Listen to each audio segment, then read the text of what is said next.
Hey mummies, friends and family. Dumelang, dumelang, dumelang. I hope everybody's doing okay. I want to do Amugelang's birth story. In fact, I want to do all of my kids' labor and delivery stories because once again my memory sort of fails me, and I feel like the older I get, or the older they get, the more the memory of that day that I gave birth to each of them keeps fading away. And at the times that I gave birth to them, I wasn't really that much into recording everything. Also, this is actually my, I don't want to call it saddest, but this is the birth that was my most traumatic. I was pregnant with when I was 19 years old, and I gave birth to her when I turned 20. I turned 20 in December, and then a month later, exactly a month later, on the 19th of December, I turned 20, and then on the 19th of January, I gave birth to her the following year. So, well, please don't mind that. That's just the kids writings on the wall. Anyway, so in the morning, around probably 6 a.m., I was woken up by this pain. So then I went down. I was at obviously my mom and dad's house, still living with them. I went over to tell them, like, you know what? I'm feeling something different. I felt something different. I explained it to my mother, and she was basically like, "Yep, this is it." And that day, so my sister and I used to take turns cleaning at my parents' house. One day would be me, the next day her, so forth, just alternate each days. And that day was my day of cleaning the common areas. So I told my sister, and my sister was like, "Well, you better make sure you finish up your cleaning before you go and give birth." And I, I was like, "Oh, okay, no problem." I had a lot of energy anyway. I had so much energy. I cleaned up, and every time I felt a contraction, I just would sit down and feel it. And my mother said, "Don't worry, just let me know when it keeps getting worse, because that would be the cue that you need to go to hospital." So I cleaned, everything went well. I finished, everything went well. I had already taken a bath, if I'm not mistaken. And yeah, between finished cleaning up and the time that I actually went to hospital, I can't really remember what I was doing in between that. So I then later at night, it was probably around 7ish or 8, even 9. Please excuse my time, yeah, my time memory. My sister took me to the hospital, and when we got there, there was this when we got there, there was this lady who was literally walking like a duck. I was laughing at her, and she was pacing up and down the corridor. Yeah, no, it was really bad for her, and I laughed, and my sister said, "Don't laugh, your turn is coming." Anyway, filled in forms, everything. I was given a bed and booked in. And then my sister was told she cannot stay. Nobody was allowed, basically. So, with my first child, I gave birth at a public hospital. I didn't have medical aid at that time, so, you know, but it was pretty fine. We went to inspect it. I went to see the hospital when I was booking, and it looked pretty decent, so I didn't really have any issues with it. It was okay. It was fine. I was like, okay, this is fine. So I was booked in, and that night, obviously, I was like in labor all night. It kept getting worse, but I would try to sleep every now and again, and then be woken up, obviously, by this harsh pain. And so the nurse that night was really, really unpleasant. And, she never really explained things to me. She would just like open up my legs, shove her fingers in, do what she needs to do, and be out of there. So it felt a little lonely as well, because nobody was allowed to stay to give birth with me, even if it was the father of the child, just nobody at all. I thought, okay, well, okay, it is what it is. I'm not gonna pay much attention to it. I think I'm a pretty positive person in general, so it was okay. It wasn't that big a deal. Plus, it was my first time giving birth, so I felt like, okay, this is what it is, so no need to stress about it. So I remember needing to poop that night. Honestly, I was pressed. You know, like when you're pressed with pee, I was pressed with, yeah, and I needed to let things out. So also the thing was that it was so uncomfortable for me because the toilet was so dirty, and you know, when you pee standing, obviously in public toilets, I had to poo standing, like squatting. Imagine you're pregnant, you're squatting, and you're doing the number two. Ooh, it really wasn't pleasant at all, but I was just not going to sit there. So fine, I did what I needed to do, and when I was done, I was thankful that I was not pushing a baby out. Everything went okay, and I went back to my room. So every time I had these harsh pains, I am a loud breather. I don't know if that makes sense. When I give birth, I'm most likely, like, I scream. Not most likely, I scream. I get, yeah, no, I need to let things out. So I would scream every time I had that harsh pain. And I would just, like, I couldn't hold it in. I couldn't. So, and I would call for the nurses because I didn't know what I was doing. I didn't know what was happening. And every time she would come, she would sort of shout at me, like, stop screaming, you're making a noise. And I would apologize. Obviously, it's nighttime. There was a lady also in that room. There was three beds. It was a pretty big room, and in one of the other beds there was another lady. But the weirdest thing, there was a really weird thing in that room because that lady, from the time that I arrived until the time that I left, never said a word. She never spoke, she never moved. When I screamed, there's a time I remember asking her to call the nurse for me just before I gave birth. And she was, I even today, something was fishy there. I feel like maybe she was dead, or there was something that was not right. She never once woke up to go to the toilet. She didn't turn. And my assumption would be that she's also pregnant. You know, they'll put pregnant people in the same room. But it was so strange. Anyway, I then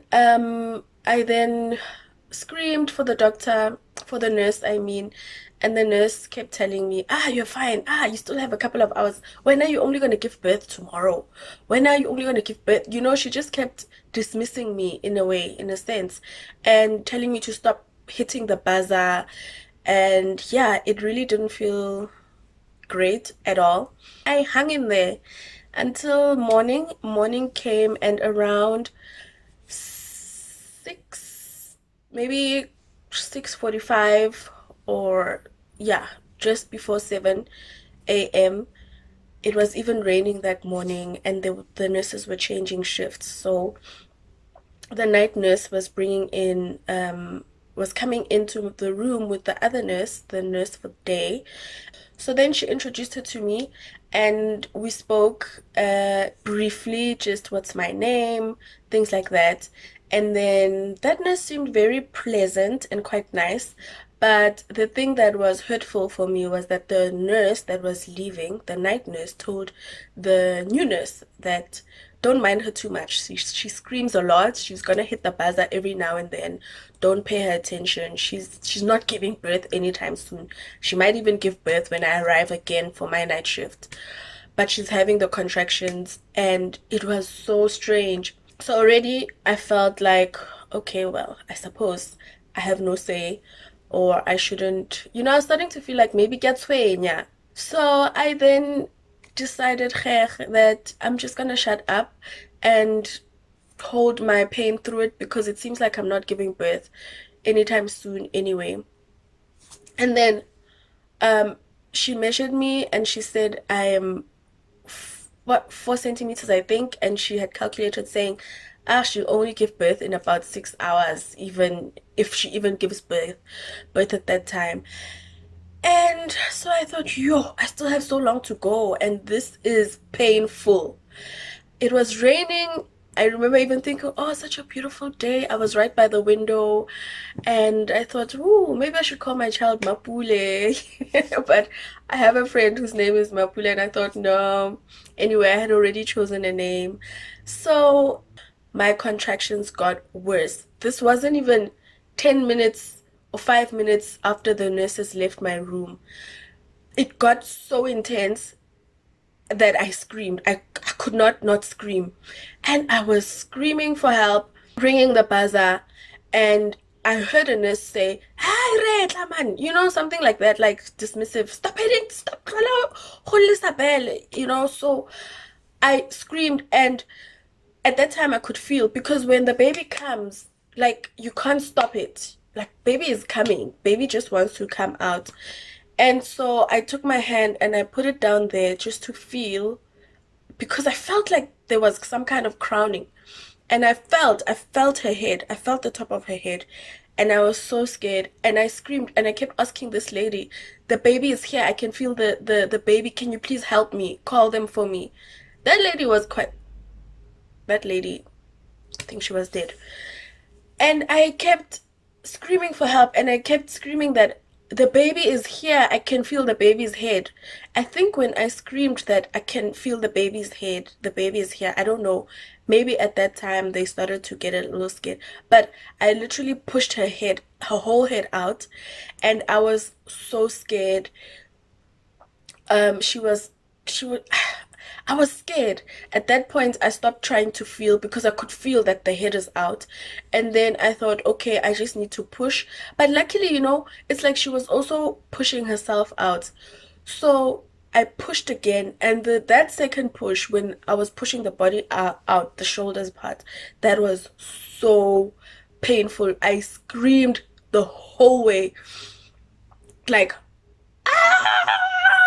consistent scream, and I screamed, pushed her out, and now her whole head, and I think probably up to, I don't know, her waist maybe, was out. And I was so scared to look. And I remember wanting to cry, but my grandmother had told me that when you give birth, don't cry. I don't know why. I still never actually asked her. So somehow I kept thinking, don't cry, don't cry. So I didn't cry, but I was so scared that she's dead quiet. And I kept screaming again that the baby is out. Please come and help me. And at that point, the nurses came in. I got her out. They helped push the rest of her out, the legs or whatever part of her was left, because I was afraid to look. But I knew that she was out because I didn't have the pain in, I felt there. And the lady that came in, that nurse, um, all of a sudden was nice. She was even like praying over the, like, praying like, oh God, thank you, oh God, blah blah blah, whatever she was praying. And but it was Christ-centered, so I wasn't really scared for that kind of prayer. I think she was also really scared. I could see in her face that she is scared. And she called up another nurse, and um I was like, why is she so quiet? And then she did her thing, pull, like, and I was looking at her, but I was, when you're looking, but you're afraid to look, because I didn't know whether she's alive or not. And then she hit her and did her thing, and she was praying, and then she screamed. And then I got the relief. Then they did whatever they needed to do, stitch me up, clean me up. And I had a male nurse that was cleaning me up, so that was also very uncomfortable. I just had a horrible night of being told that I'm making a noise, all of that. I just gave birth by myself, and I'm now being attended to by a man who's looking up my vagina and cleaning me up. And he kept hitting my thighs. He kept like, open up your thighs, I need to clean you. Oh, I've never felt so degraded in my life. So basically I didn't make it to the delivery room. I gave birth right there in the ward. And then they put her in me, for that skin to skin, and wheeled me off to the room where other mothers are that have given birth. And in there was like probably 20 beds. They put me to my bed, and there I was with my newborn baby. I obviously called my parents, my sister that I've given birth, and all of that, and I'll update them on when I can be fetched. Then I got a little sick. I needed to go to the bathroom, and when I went to the bathroom, my bed was flooded with blood. You know, when I got up, I didn't even realize my bed was flooded with blood. So I obviously told the nurses. They told me to go to the bathroom, clean myself up while they changed my bedding. I was even afraid to leave because I had to leave my baby. I was even scared that what if I leave my baby and something goes wrong? But I had no choice. I went over to the bathrooms, and when I got there, first I needed to pee. I sat down to pee, and as I was peeing, there was this flash of blood that came out, and I got dizzy. I got really dizzy. I tried to get up, and luckily, as I was trying to get up, I heard someone coming in, and I said to that person, can you please call the nurses for me? I'm very dizzy. And I tried to get up and I instantly fell. But I could talk, but I couldn't lift myself up.